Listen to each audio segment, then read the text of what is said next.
నా పేరు G Ajay Kumar, Sentini hospitals లో సీనియర్ యూరాలజిస్ట్. ఇవాళ ముఖ్యంగా మన బినైన్ ప్రాస్టెటిక్ హైపర్ప్లేజియా దాని గురించి మాట్లాడదాం.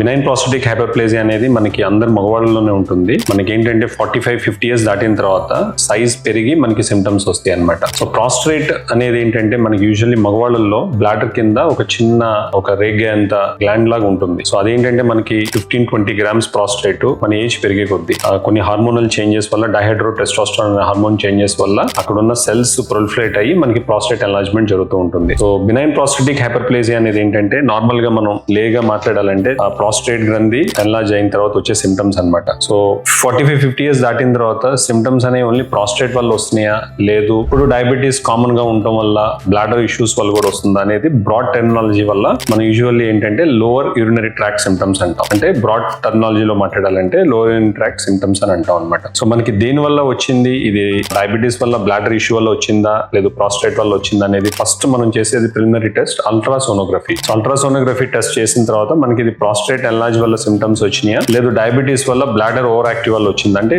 మిక్స్డ్ గా ఉంటాయి అనమాట. మిక్స్ సిమ్టమ్స్ గా ఉంటాయి. సో ఇది మనం జాగ్రత్తగా ఐడెంటిఫై చేసుకుంటే దేని వల్ల వచ్చిందనేది తెలుసుకుంటే మనం దాన్ని ట్రీట్ చేసుకోవచ్చు.